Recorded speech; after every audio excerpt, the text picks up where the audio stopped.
Hello, and welcome back to With the Flow, a Junco podcast. I'm Addison Haggerty. Today I'm speaking with Dr. Kameelah Phillips, founder of Calla Women's Health, to uncover the untold story of the racist history of gynecology. In part one of this two-part interview, Dr. Phillips shares the story of Sims Speculum, the history of medical bias, and the ripple effect of systemic racism and its uncomfortably healthy presence in modern medicine.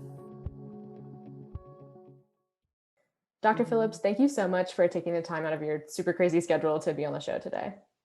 Thank you for having me. I'm excited. So for the perspective of June's community of menstruators, how have you experienced the role that race plays in women's health and medicine? Growing up in the United States, I realize now as an older person that I wasn't really prepared to or raised to even kind of recognize or deal with racism. And race is in everything. Like I didn't want to think it, accept it, believe it when I first started having these conversations with people. My experience with race in the medical community, especially as it relates to menstruation, has been eye-opening and frustrating. I see that women of color have additional challenges because they're discriminated against at their work. They often have more menstrual related issues because we are disproportionately affected by fibroids. And it's profound. It's been really eye-opening.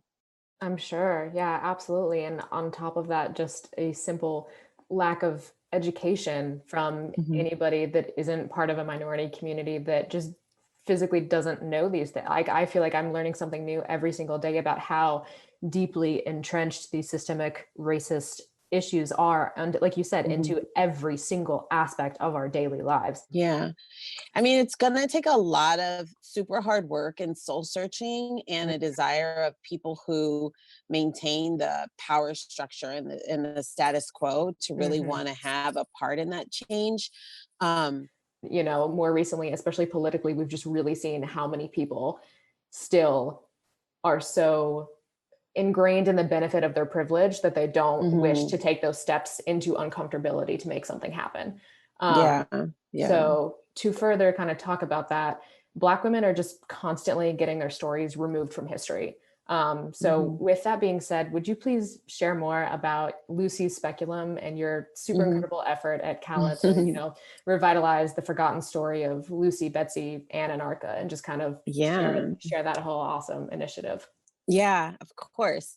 So as a gynecologist, I use a tool quite often. It's called the Sims Speculum. It's not the same speculum that you use like when you're getting a pap smear. And it was developed by a physician by the name of Marion J. Sims. And basically he developed this instrument on the back of slave women that he experimented on over the course of 5+ years without clear consent, because you can't, an enslaved person by definition cannot offer consent, you own them, and 2, without the use of anesthesia. And so he developed his instrument off the bodies of 3 slave women, Lucy, Betsy, and Anarcha. And his memoirs detail the suffering that these women experienced in order to correct a condition called vesicovaginal fistula. And that's a connection between the vagina and the bladder that was a really common affliction of women having babies at the time. And we still see now. And he is known as the father of modern gynecology. And of course, right? And I don't remember exactly where I was when I learned his story, but I was upset. I was irate. I was kind of pissed, that no, why am I learning this now? And why are we continuing to praise someone who, through his own memoirs really did a disservice to medicine today?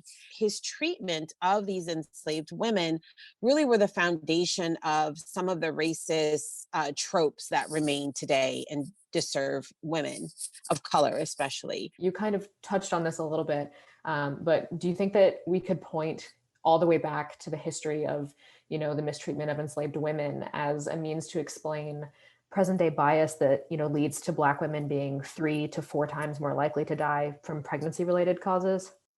Yeah, I mean, I do. I think it's the objectification of the Black body since the beginning of our history in slavery, our chattel slavery. Black bodies are both vilified and celebrated in these weird ways throughout history. The inception for me of it all is a woman named Sarah Barton.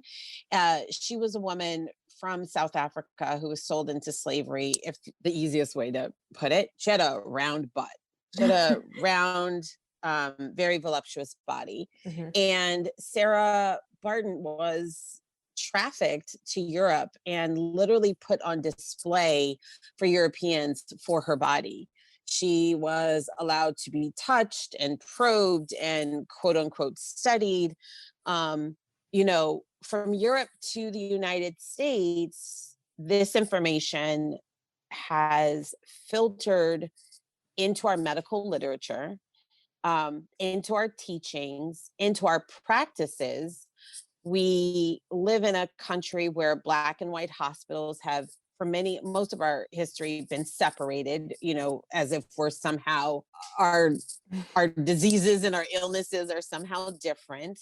That, yes, absolutely, historically, we can look to race and racism as to why Black women are 3 to 4 times more likely to die in childbirth. It's not a mistake that when people come into the hospital complaining of conditions, that their complaints are minimized, sort of pushed to the side. Okay, follow up. I can't tell you how many times I see over my chat rooms, oh my gosh, my patient just went to the ER and her blood pressure was 200 over 150. And they send her home with Tylenol. I see it all the time. Wow. And to me, it speaks of the inherent bias in our medical system. It speaks to racism. It speaks to ignorance. Because this is something that, even when we correct for education, health conditions, etc., continues to disproportionately affect Black women. Please stay tuned for our next episode as we continue the conversation with Dr. Phillips by addressing some ways the entire menstruating community can take steps towards change. Thanks so much for listening, learning, and going with the flow.